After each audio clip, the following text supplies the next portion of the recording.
Bismillahirrahmanirrahim. Today we are going to discuss a topic, Kirchhoff's first rule. Kirchhoff's first rule is also called a point rule because it applies on a point, and it is also called a current rule because it deals with the current. तो Kirchhoff's first rule को हम ये दो नाम भी दे सकते हैं. When we want to define the Kirchhoff's first rule, then we can define it: the algebraic sum of the currents at a point is zero. Why we use the word algebraic? Because we want to give, when we assign the signs to the currents, then we use the word algebraic.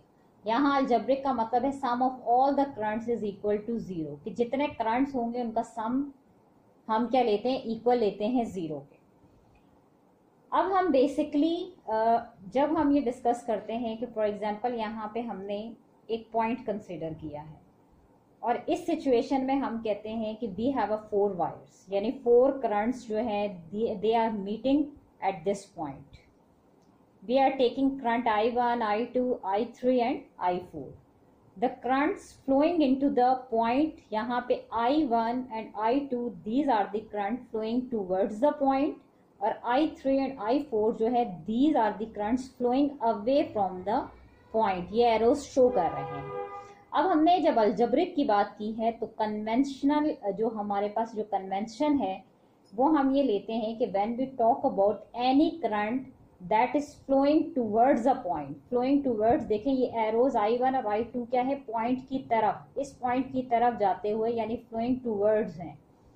तो इस तरह के current की direction को हम as a convention positive consider करते हैं. और when we say the current flowing away from a point, that is taken as a negative. तो यहाँ I3 और I4 को हम नेगेटिव साइन असाइन करते हैं. तो on the basis of these convention अगर हम यहाँ देखें तो I1 एंड I2 कन्वेंशनली हमारे पास पॉजिटिव आते हैं, और अगर हम I3 और I4 को देखें तो these are the negative because they are flowing away. So we can write down I1 plus I2 is equal to the I3 plus I4. So we can say that on the basis of this statement, mathematical statement, that currents flowing towards point या junction is equal to the currents leaving or flowing away point. इन दोनों को क्या है, आपस में equal होना चाहिए. तो किरचॉफ फर्स्ट रूल ये कहता है कि the sum of currents flowing towards a point is equal to the sum of all the currents moving या flowing away from the point. तो बेसिकली हम क्या लेते हैं कि हम इस स्टेटमेंट को और से देखें तो बेसिकली हम ये कहना चाहते हैं the sum of all the currents in a circuit is equal to 0.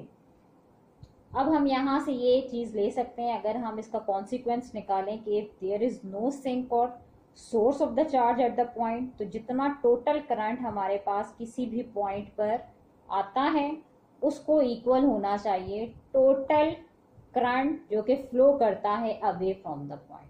Therefore this is the manifestation of law of conservation of charge, कि हमारे पास चार्ज क्या है, टोटल अमाउंट ऑफ चार्ज को कांस्टेंट रहना चाहिए. Thank you.